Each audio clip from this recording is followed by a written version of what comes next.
Buckle up. The roller coaster is about to roll again.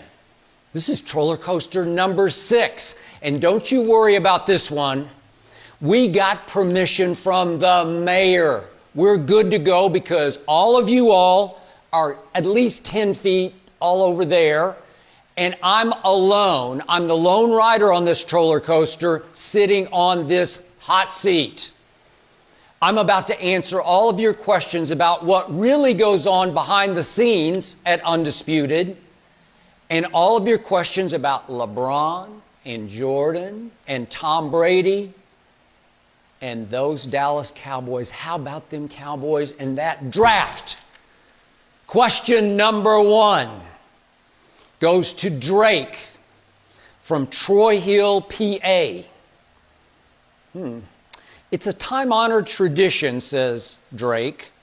Which post-NFL draft prediction will you miss the mark on?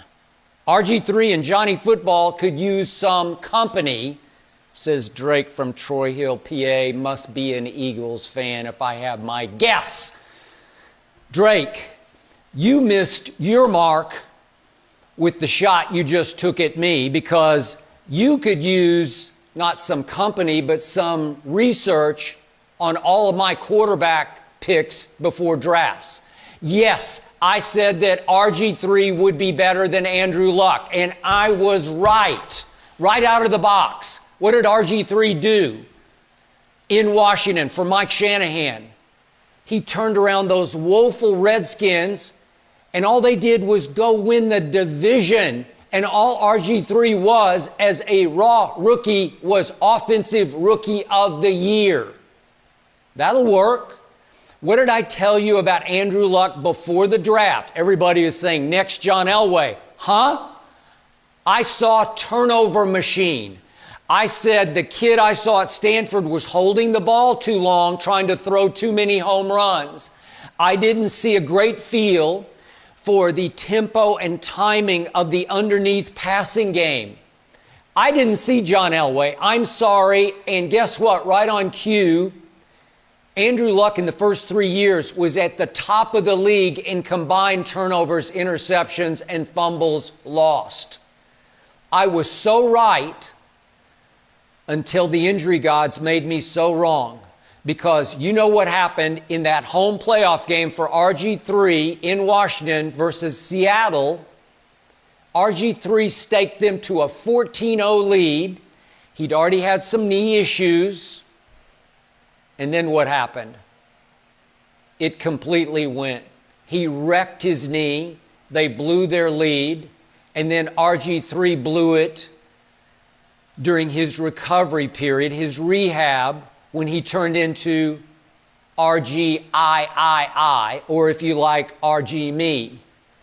I've never seen a kid lose it so fast. He lost complete confidence in his legs because of his knee, and he suffered complete overconfidence in himself, his brand, his stature in the league. He told Mike Shanahan he wanted to turn into Peyton Manning and be just a pocket passer. Nope, Robert. You're not that guy. You need to run some read option to keep the defense honest, and then you could be highly successful. But I never saw that guy again. I was right, but I can't predict injuries. But I can predict quarterback success pretty well. If you let me just pat myself on the back a couple of times here, pre-draft projections, I've been pretty good at. If you'll just let me just run quickly down the list. These are pre-draft, on TV predictions about quarterbacks over the last 10 years. I said no on Joey Harrington, correct? No on Kyle, as I nicknamed him. Kyle, I should have been a bowler. No, right. No on my friend Matt Leinart. I'm sorry, Heisman winner. I just didn't see it in pro football. Right. I said yes to Jay Cutler because I'm, again, graduate of Vanderbilt University, so I watched every snap he took junior, senior year. I said, this kid can play in this league, and everybody laughed at me back on a show I used to do called Cold Pizza on ESPN. Everybody laughed at me. What? You're Vandy guy? Mike Shanahan traded up to the 10th overall spot to take Jay Cutler. And I know he had some rocky moments, but he had some great ones too, and I was right about Jay Cutler. I said no to Jamarcus Russell, a big no. I said no to Brady Quinn. Yep. I said a big no to Sam Bradford, and I'm a born and raised University of Oklahoma fan. No, can't stay healthy, didn't. I said yes to Tim Tebow, but I said only if you take him late in the first round and you let him run his college offense. He can win games in this league. No Pro Bowls, but he can win games. And what happened in 2011? 1-4 Broncos, desperate. They throw him to the Wolves, into the fire. Division championship playoff win over Ben Roethlisberger. Never got another chance to win a starting job. Saddest story in the history of the league, but I was right about Tim Tebow. And here we go. No on Jake Locker, I said. No on Blaine Gabbert. No on Christian Ponder. Yeah. I said no to Ryan Tannehill, and it was a big no in Miami. He had a rebirth last year in Tennessee thanks to Derrick Henry, but I still say no. I said yes to Brandon Weeden, only that I liked him. I didn't love him. If you want to dock me on that one, if you want to put an X on that one, I'm fine. He had his moments in Cleveland, but he was stuck on a really bad football team, and he struggled. You can hit me on that one if you want, but I said no to E.J. Manuel. I said no to Blake Bortles. I said no to Teddy Bridgewater. And I know Teddy's had his moments, but I still don't love him any more than just being a game manager. God bless him this year in Carolina. I took Jameis over Mariota, and I'll stick by that. I said no to Paxton Lynch. I said no to Trubisky. Then I said a big yes to Deshaun, big yes to Baker, and I'm still standing by that. I'm still not sold on Sam Darnold. I wasn't before. I'm still not. Big no to Josh Rosen. I think I'm proved right about that. Yes to Kyler. He's going to make a big leap next year in year 2. That's a playoff team in Arizona. Book it. Wild card next year. I said no to Daniel Jones. He was a little better than I thought, but I'm still saying no. And I'm sorry, I'm still saying a big no to Dwayne Haskins. I just didn't see enough at Ohio State. Again, I'm a Cowboy fan. I don't like the Redskins, but I think they're going to struggle if they try to make him their savior. He's not that guy. So I think the time-honored tradition, back to Drake, is that I've been pretty good on quarterbacks before the draft. Next question. Sam from Alameda, California asked, does Ernestine have a future in TV as a camera operator? For those who haven't kept up, Ernestine has been my quarantine star, my saving grace. Every morning right here in this loft, Ernestine is my lifeblood, my savior. She gets up early with me to get me up and running on Undisputed. She does operate that camera. She's the audio tech. She's my makeup artist with various makeup you can't see, but we have it all stashed right here on this side of the table. She does it all. And she has in her earbuds, which provide her the feed of Undisputed behind the scenes, the feed from the producers who are all obviously stuck at home as we are, and those in the control room. Skeleton crew, but there are a few in the control room who are operating the show from there, just as best they can under quarantine. But Ernestine can hear all the chatter in her ears as she goes downstairs to walk around and start doing her morning chores while I'm on the air up here. She has to feed our dog Hazel. All that's going on right under me. And Ernestine is listening to the chatter while she's turned into, I'm sorry to say this, a psycho-germaphobe. She's a compulsive cleaner and cooker now. I didn't choose Ernestine in the beginning 15 years ago because she could cook or clean. I didn't care about either one, and frankly, neither did she. That's why I loved her. Now, thanks to this pandemic, she's gone over the edge into psycho cleaning and cooking. And you know what? I appreciate it hugely because that's how you have to do it right now to get us all out of this. So I love you, Ernestine, for doing that.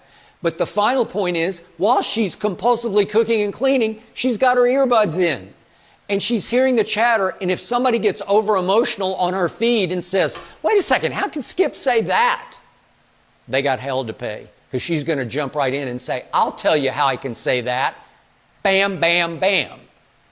I love you, Ernestine. Thank you for defending me.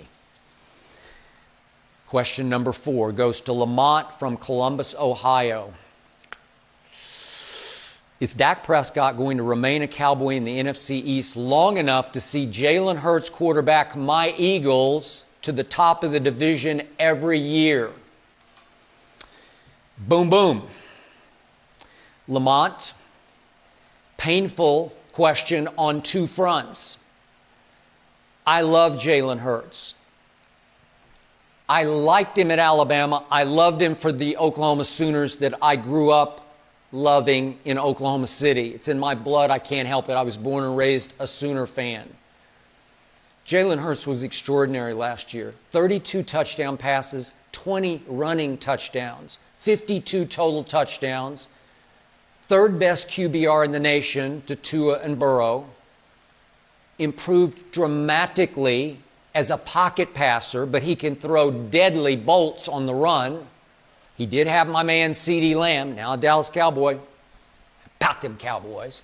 But Jalen Hurts, I said before the draft, is highly capable of being a starting quarterback in the NFL and a winning quarterback. He is a powerful leader of a football team, a quiet one, but a quiet force in the weight room. Well, he'll be pound for pound the strongest in the weight room, in the locker room, in the huddle, and on any key big 3rd, 4th down play. You can bet on Jalen Hurts to pull it off. He's hard to get on the ground, and he can really throw it when it needs to get thrown. To me, he's a better long-term winning quarterback, more trustable, dependable leader of your franchise than Carson Wentz is. I love Jalen Hurts, but I hate the Philadelphia Eagles, and I always have. I'll tell the story one last time. When I was a little kid, I was probably 8.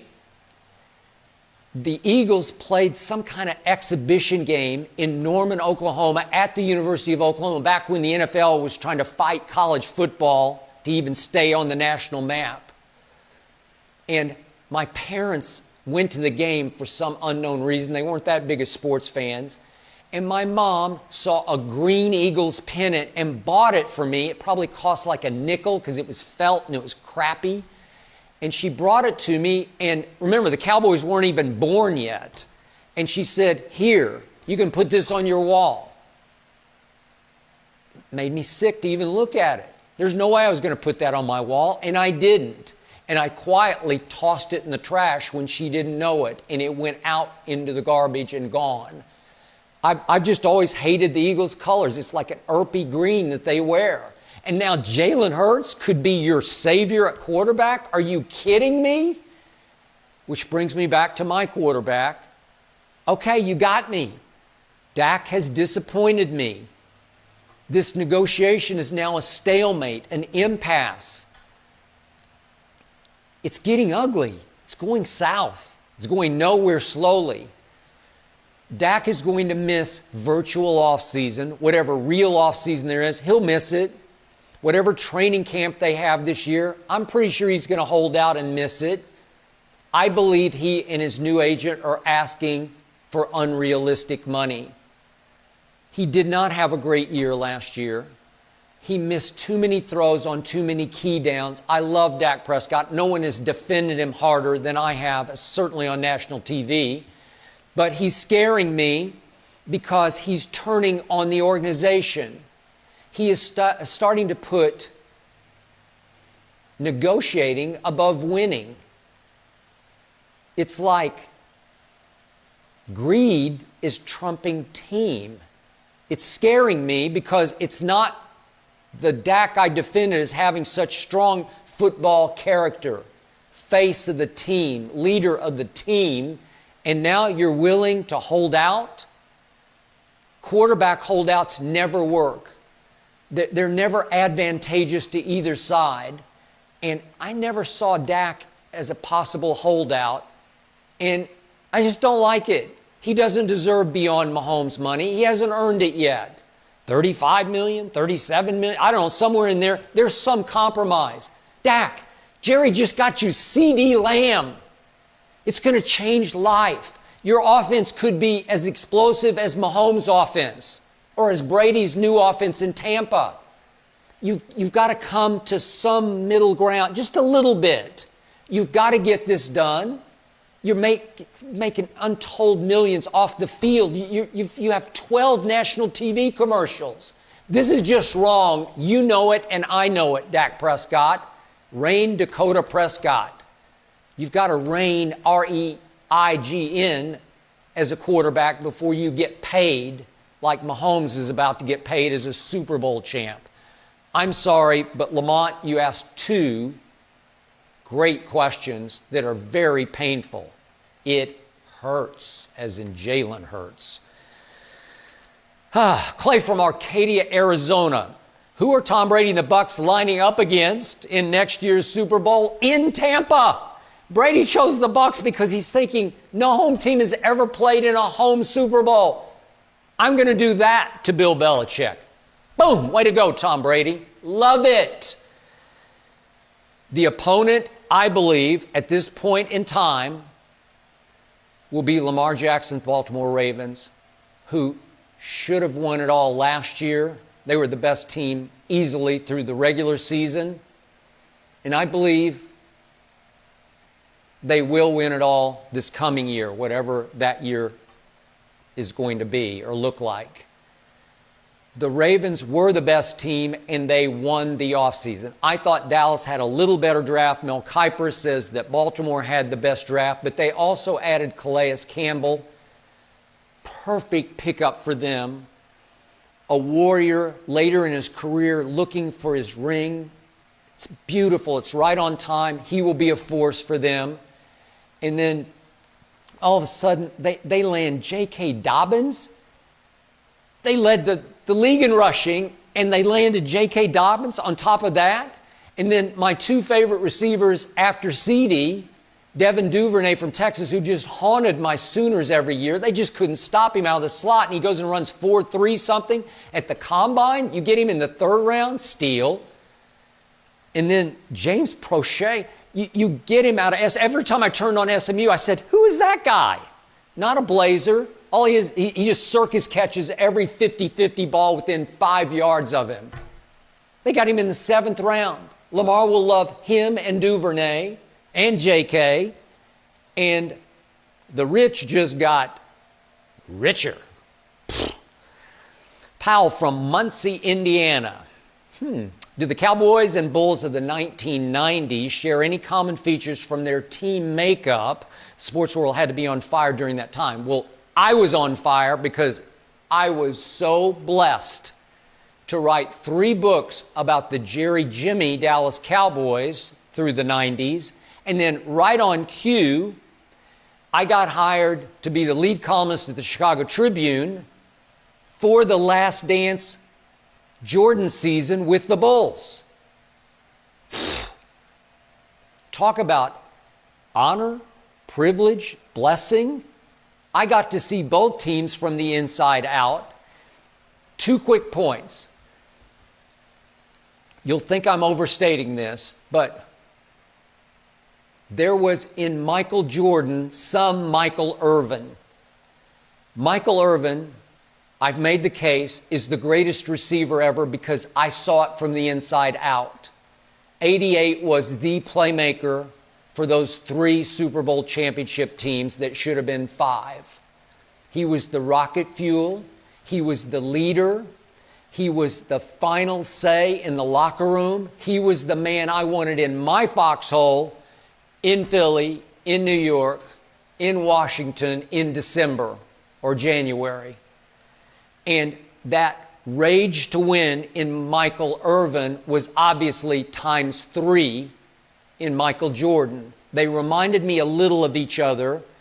Michael Irvin's rage burned out of control sometimes off the field. I give you that. But when it was time to play, time to work, time to win, Nobody did it better than Michael Irvin. 3rd and 8. 8 looked for 88, as in Aikman looked for Irvin. That was the essence of those Dallas Cowboy championship teams. I know Emmett piled up yards, but the leader, the one they all looked to for guidance, believe it or not, because he couldn't lead himself off the field, but it was Michael Irvin in the locker room, in the huddle, on the sideline. Now, what started happening, there was a Jerry Jones in Dallas and a Jerry Krause in Chicago. Jerry Jones began to feud with Jimmy Johnson over credit. Jerry Krause in Chicago, as the GM and the sole operator of the Bulls, completely empowered by Jerry Reinsdorf, began to feud with Phil Jackson, Michael Jordan, over credit. Same thing, common ground. Jerry thought he deserved more. Jimmy thought he deserved far less. I wrote a book giving Jerry some credit. Jimmy hated it. I get it, but I still think he deserves some credit for pulling off the Charles Haley trade that put them over the top. 1992 season, a year early they arrived because they had the best pass rusher in pro football. Boom, from their conference rival, the 49ers, thanks to Carmen policy. He had worn out his welcome, had Charles Haley in San Francisco, more trouble than he was worth to them. He was it, the catalyst for Super Bowl championships in Dallas. But Jimmy began to humiliate Jerry by ridiculing him in front of coaches and front office staffers. Conversely, in Chicago, or similarly, I should say, Michael and Phil started to ridicule and humiliate Jerry Krause in front of the team and front office staffers. Beware belittling the owner-operator of the team in public. You can't do it. Beware of that. And it did not surprise me at all. In fact, I wrote a book predicting this in the final chapter, that it wouldn't last much longer, and it didn't. Jerry fired Jimmy after winning 2 Super Bowls because he just couldn't take it ego-wise that he kept humiliating me in front of all the coaches. Jerry Krause, completely empowered by the owner, finally said, hell with all of you. I'll show the world I can build another dynasty. Wrong, Jerry Krause. But he had the power to fire Phil, and he knew what would happen if he fired Phil. Michael had vowed, I am out. And he was gone because he stood by Phil. High basketball character, Michael Jordan, said, no, I'm out. And he retired, as you know, for the next 3 years. Dynasty prematurely interrupted also in Chicago. Dallas, Chicago, very similar. Thank you, God, for dropping me into both situations. Ty from Austin, Texas. I can't believe I have to ask this, but is a rookie in CeeDee Lamb going to be what is needed to push Amari Cooper to be a consistent wide receiver? Yes, yes, double yes. CeeDee Lamb is now a double-edged sword for the Dallas Cowboys.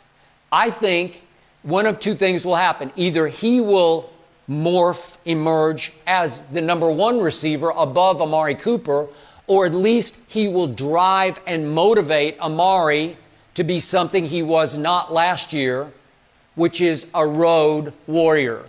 He was a road weenie last year, was Amari Cooper. He tapped out at Jets with some little leg injury that certainly didn't bother him a week later against Philly when he just lit him up at home. And then at New England, he quit. He quit and went and cried on the sideline because Stephon Gilmore wouldn't let him get open. And then in the Eagles game, do or die, sink or swim, last game of the year, regular season, for the division title, Amari got yanked. He got benched because Jason Garrett got sick and tired of seeing the half-hearted routes that he was running.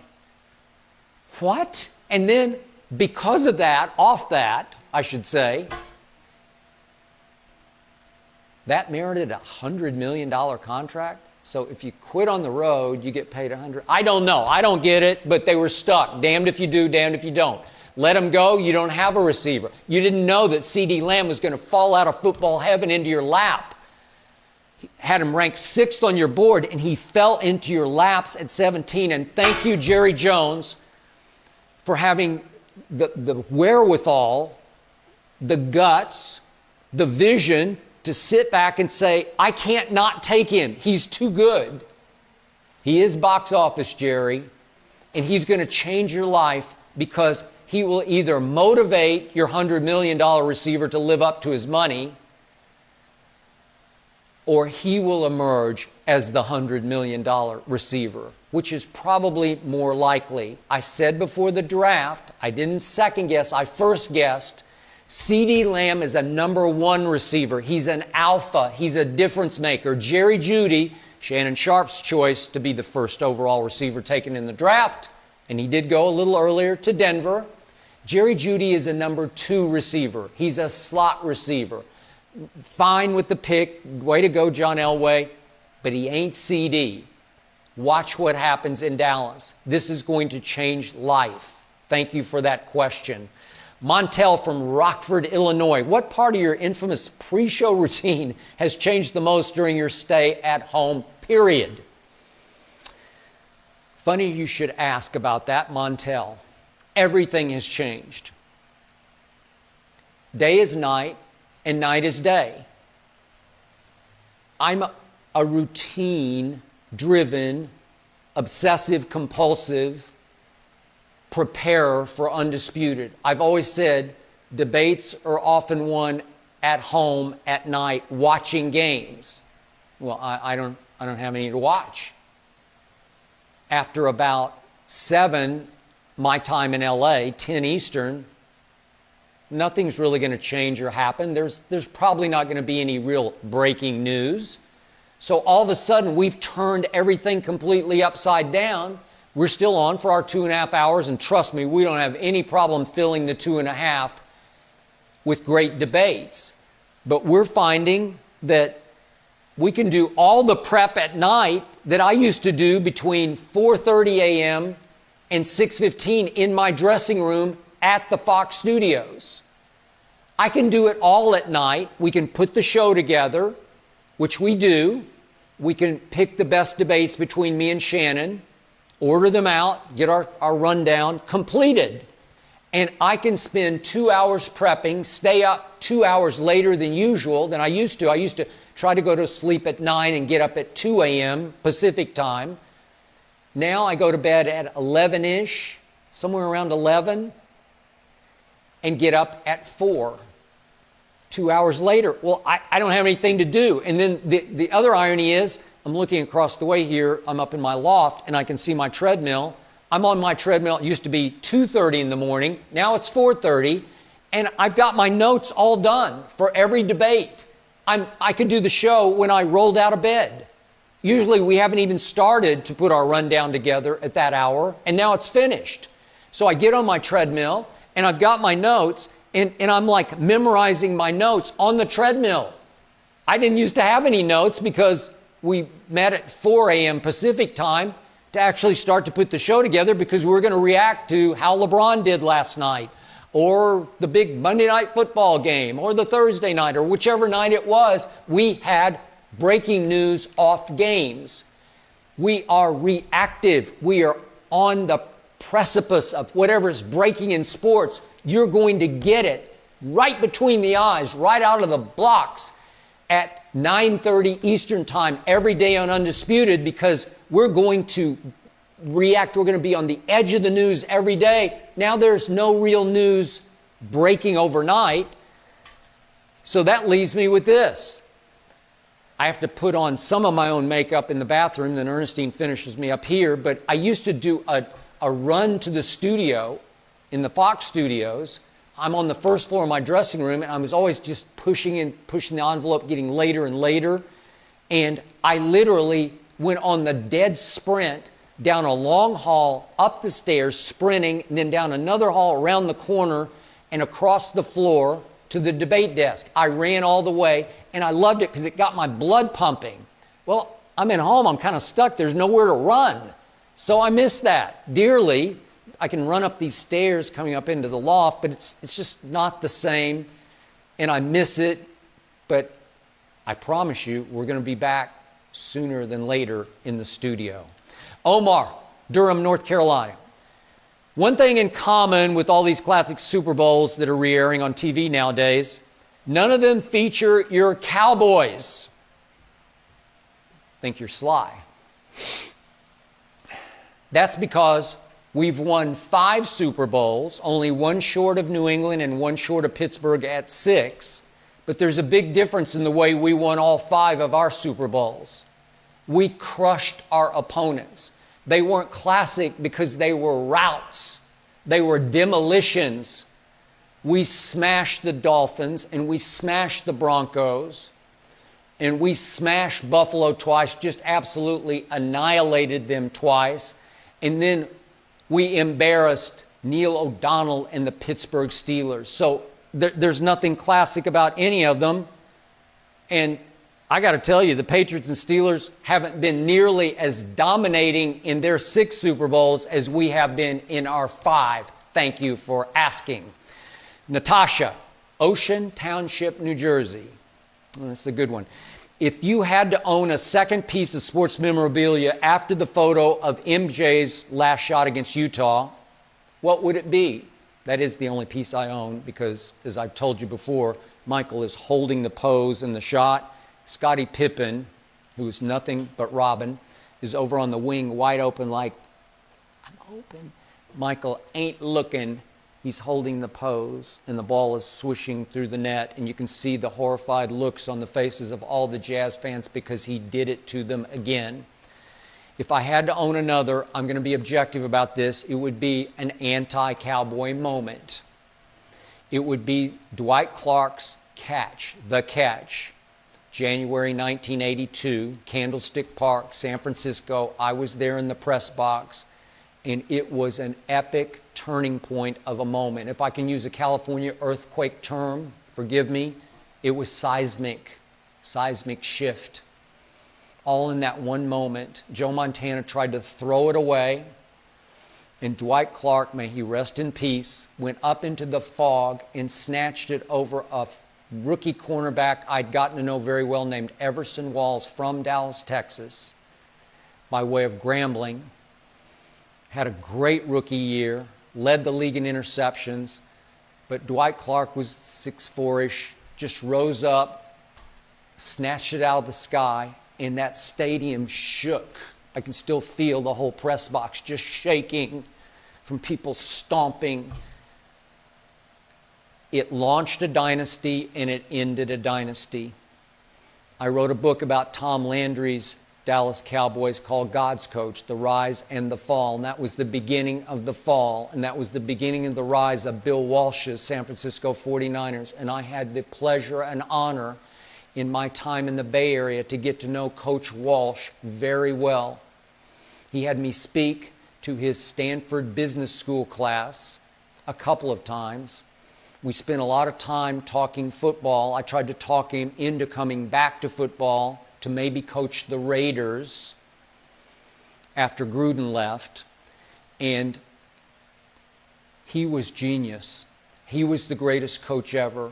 Beyond Tom Landry, beyond Bill Belichick, Bill Walsh invented an offense. Bill Walsh ran those drafts and picked Pro Bowl defensive player after player after player. I mentioned Charles Haley earlier. He was it to me, and that picture would be my second fondest memory or most significant memory to Jordan's last shot. Theo from Logan, Utah. Will CeeDee Lamb's jersey ultimately end up in the trash can this season? Okay, you got me. I'm over-emotional, overreactive as a Dallas Cowboy fan. I'm psycho. I admit it. Maybe you'd be psycho too if you were rooting for a team that played a stinking football game, and then you had to go into a studio and sit on national TV for 2.5 hours while you got ridiculed. You'd get over-emotional too. You'd overreact. You'd knee-jerk. You'd you'd do some things you weren't proud of. And yeah, I've thrown Dak's jersey in my trash can right downstairs in the kitchen here. Yeah, I threw Zeke's jersey in there last year and I left it there. He stunk. He got his money and he didn't live up. I mean, it's my favorite stat of the year last year. Zeke had the second most carries on first down in the NFL. He was 18th in first down yards per carry. 18th. Let me do the math. So that means Dak Prescott faced 2nd and 11 and 2nd and 10 and maybe 2nd and 9 and 2nd and 11 and behind the chains. Zeke couldn't establish a beachhead on first down the way he used to. They were a running football team and then they devolved into having to be a passing team because they were falling behind because they couldn't win on first down enough in the first couple of quarters especially. So yeah, I threw his jersey in the trash can because he held out and then it looked like he was running in Cabo sand much of the rest of the year. He never looked quite in shape to me. He had 4 20-plus yard runs, by far the worst of his career. So yeah, I overreact. I still love Zeke. We did that commercial a couple of years ago. I have a picture of Zeke on my bedside table. Yeah, I do. I love Dak Prescott. But when they stink, and I just can't help myself. So it's up to CD next year. I believe in him just the way I believed in Dak and Zeke. I think he's going to be a stud. I think he's going to be a difference maker, game changer, a franchise type player, a cornerstone to a championship. But if he drops 4 balls, including 2 touchdowns in a game against the Eagles they should have won, yeah, I don't know. Might throw 88 into the trash. And by the way, I want to make it clear, 88 is not his choice. It's Weird Jerry going weird off target again, encouraging CD to wear the jersey of a college teammate, also named Lamb, and also named Jerry, as in Jerry Jones, so he's Jerry Lamb, wore 88 for the 1964 Arkansas Razorbacks, became a close friend and confidant of Jerry's through the rest of their lives, just passed last January, and Jerry wants to honor him. Jerry Jones wants to honor him with CD wearing the most hallowed jersey in Cowboy history. Drew Pearson, Michael Irvin, Des Bryant, CD Lamb. Can he live up to that? Yes, he can. But he wanted to wear 10 in honor of his idol, DeAndre Hopkins, and I wish he would be allowed to wear 10, but whichever jersey it is, 10 or 88, it'll be in the trash can if you can't live up. It's just the way I'm built. I'm sorry. I apologize. Next question. Trayvon from Orangeburg, South Carolina. The Pistons had Jordan rules, but if you were the author of the LeBron rules, how would you draw it up? That's pretty easy for me. I'm a big San Antonio Spurs fan. They had LeBron rules. And they drew them up this way.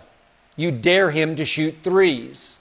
They dared him in that first go-around, the first finals back in 2007. Shoot it. Shoot jump shots. LeBron shot 36% in that 4-game sweep of the Cleveland Cavaliers. 36%. He's a career 50% shooter. 2 rules. Dare him to shoot and no dunks. So you pack the paint. You don't let him get to the rim. He's a lousy, by superstar standards, free throw shooter. Make him shoot free throws because he's going to make maybe 70%, 68-ish, somewhere in there. It's not going to hurt you. Don't let him dunk, especially at home, because he'll detonate the crowd and get the crowd into the game if you let him dunk. He'll demoralize you because he's so much more powerful and athletic than anybody the Spurs had. No dunks, lots of jump shots, game's over. 4-game sweep. They followed the same plan. 2013, they had him dead to rights. They're up 5 with 18 seconds left, game 6, to close them out at Miami. LeBron wound up taking or LeBricking the 3 to tie it with maybe, 5-6 seconds left. LeBricked it off the back iron, long rebound. Why Tim Duncan wasn't in the game, I don't know. Please ask Greg Popovich that if you see him on the street. Chris Bosh, sweet kick into the corner. Ray Allen, boom. Nothing but net. Save LeBron's legacy from being 2-7 in the finals with that shot. Greatest clutch shot I ever saw. But the point was, encourage him. I don't know how many times I saw Popovich on the sideline. Just back off. Back off. So those are my LeBron rules. Make him shoot. Don't let him freight train to the basket. He is simply the greatest driver of the basketball ever. Nothing clever about it. As Dennis Rodman said the other day, he doesn't really have any moves. His game is simple. No, he doesn't. He's ambidextrous at the rim. He writes left-handed, so he's very good with his left hand. But if you let him overpower you, if you let him get you on his hip, he's a monster. 6'9", 260-ish. He's going to do damage. But if you just dare him to shoot, make him shoot outside, long term, he's going to have some hot streaks, but he's not going to hurt you. LeBron rules. I would win. Allen, Seattle, Washington. Did MJ remind you of LeBron when he missed that free throw during Game 4 against the Cavs in 1989? Now, I don't know if that's a serious or sarcastic question. I'm going to take it as sarcastic. So, you're right. Michael Jordan missed that free throw against the Cavs in Game 4. And then what happened, Allen? What happened in Game 5? Ask Craig Elo what happened. Walk-off happened. Hang in the air, hold the pose, jump shot happened. Michael Jordan, greatest mid-range jump shooter in the history of this league, especially in clutch time. Michael Jordan missed a shot at the end of Game 5 in 1998 when I was covering the Bulls for the Chicago Tribune. It would have been a walk-off. It was at the United Center in what could have been the closeout. And he was guarded again. Same guy. Brian Russell was all over him, and he took a highly contested shot, which he was forced to take at the buzzer from over near, he sort of fell into the bench. That's how far it was. And he missed it. And he told me after the game, that was cute. I'm like, cute? I don't see anything cute about it. Well, what he was saying is, we got another game and watch this. And this happened. Only piece of sports memorabilia I own. Last shot happened in Game 6 at Utah on Brian Russell. Got away with a little push-off, but those were the rules of the day. And he swished it. And he walked off his career, basically, right then and there. So, yeah, he missed that free throw. He was definitely human. But LeBron James is simply the worst late-game superstar free throw shooter we have ever seen. So please don't put LeBron and Michael in the same sentence. And Shannon Sharpe, if you're watching, please stop wearing the goat mask. It's so unbecoming. It's just so insulting. Next question. Keon, Anaheim, California. Has there been a moment on Undisputed where Shannon or a guest has left you speechless? How did you rebound and get back into the debate? Shannon Sharpe has never left me what I would call speechless. He's left me dumbfounded with some of his antics, some of his analogies about relationships. He startles me, but I'm not speechless. And the only moment that I felt speechless, I felt overmatched because I just wasn't ready for it, was a moment back on First Take before we went all debate when Jay Crawford was narrating, moderating what we used to call First and 10, the debate portion, and Dana Jacobson and Jay were the co-hosts of what was called First Take pre-all debate. And the guest was Lawrence Frank one day in 2010, April of 2010. He's now the director of basketball operations for the Clippers, but in those days,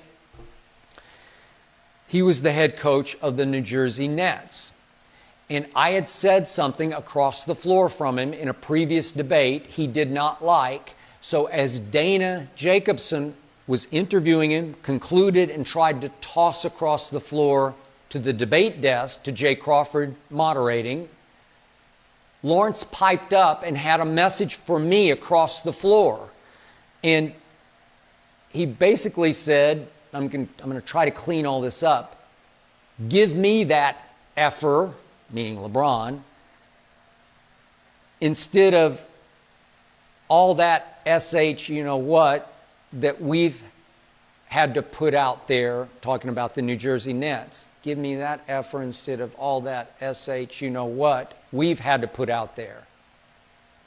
He said that on live national TV. I don't know if he thought we were in a break. I don't know. It's not like he hadn't been interviewed before. He gets interviewed every day, every night, or he did in those days, obviously. And I was momentarily speechless. I think I said something like, Lawrence is now disqualified from this debate. And we tried to dive into the debate. It was me and Tim Legler and Jay moderating. All I know for a fact was Lawrence Frank, nice guy, completely out of character, was scheduled to do 4 or 5 other shows that day down the line on ESPN, and he was immediately sent home. Jamie, Brooklyn, New York. If Tiger Woods is to golf as Michael Jordan is to basketball, is it too early to also insert Tom Brady into football? No.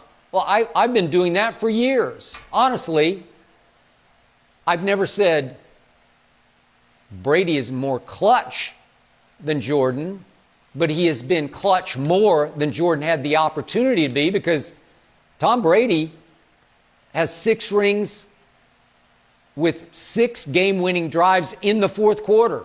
That's impossibly great. And Tom Brady had another game-winning drive that should have stood up but got canceled in the first Eli Super Bowl. With 2 minutes to go, Brady drove him, whatever it was, 80-odd yards, up 14-10 with touchdown pass to Randy Moss. He did it again. Should have been a 7th ring.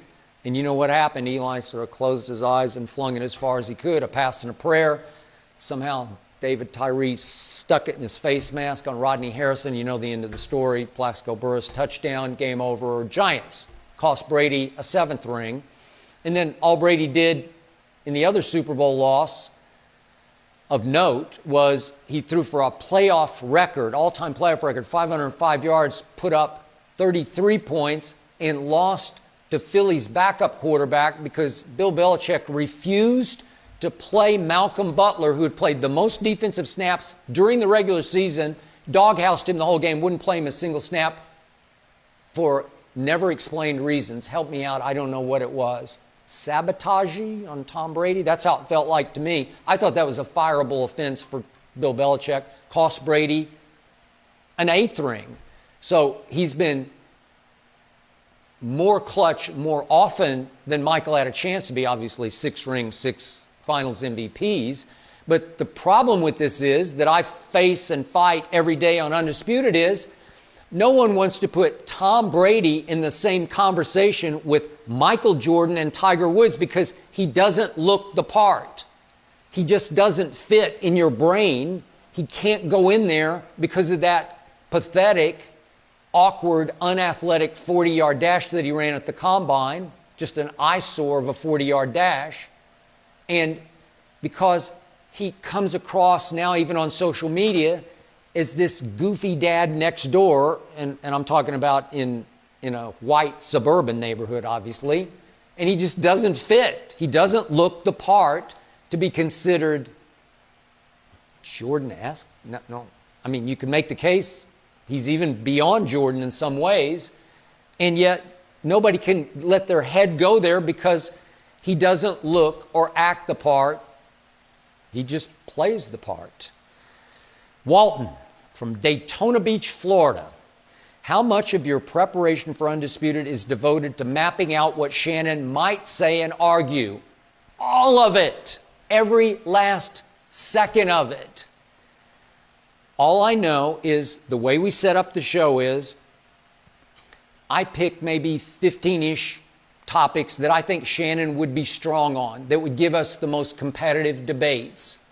Maybe they're pet topics for us. And I call our producer Azzy, and we go down the list, and then he calls Shannon and tries to get his quick takes on the list. Just a yes or a no, basically. Are you an up or a down, right or a left? Just so I basically know the premise with which Shannon will attack me on national TV live. And then we pick the very hottest debates of that group that boiled down into, we usually need 8 or 9 to fill the show. We have to wedge them in sometimes. And now I start to prep. Once I know what they are, I start to build my arguments. I scribble down notes so I can memorize my points, because we can't have a teleprompter during a debate. So basically I've memorized everything that I'm talking about. And as I'm thinking it through, my whole thought pattern, my whole premise is, okay, if Shannon goes here, I'll go there. But if he goes there, he'll walk right into my trap over here, and I got him. And that happens a lot. Andrew from Yorba Linda, California. When the safer at home time ends, what is the first thing you're going to do? Great question. You know what I miss the most?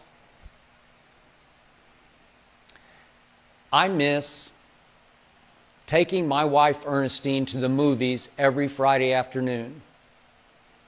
It's a sacred ritual of ours. It's what we've done for 15 years until now. Netflix is great, especially during a quarantine. Amazon Prime. We watched Extraction, Chris Hemsworth. We liked it. We got a kick out of it. It was well done, just escapist, Friday night fare. But it's just not the same as having to make the effort to leave home and go to a theater and buy a little bit of popcorn and a diet soda and go into that darkened theater to our reserved seats. We like to sit on the end of the row so we can get out quickly. So if people want to talk sports, I can sort of duck left when the lights go up. Not that I don't like to talk sports, but Ernestine despises if her time gets taken with me talking sports with strangers on her night, which is date night, Friday afternoon/evening. But there's nothing like in the dark watching the whole screen come to life with a first-run movie, the anticipation of it. If it's a big blockbuster bombshell movie, just the adrenaline flowing. How great is it going to be? I can't wait to see this. Surround sound, it just engulfs you. There's just nothing like a movie theater experience with my wife Ernestine. It's what we treasure the most. All of our memories seem attached to. Remember when we saw that movie or that one in that city or that city? Yeah, I do. And I miss it. And when it comes back, I'm going to cherish it. And I'm going to appreciate it. And I'm going to be more thankful than ever before for it. And I thank you now for watching. And I thank you for asking such great questions. And I definitely thank you for watching us every day, every weekday on Undisputed, 9:30 to noon Eastern on Fox Sports 1. Thank you for watching. You can subscribe here to get the latest from the show, and be sure to check out more of the best clips from Undisputed, or go watch a few other segments from our other shows on FS1.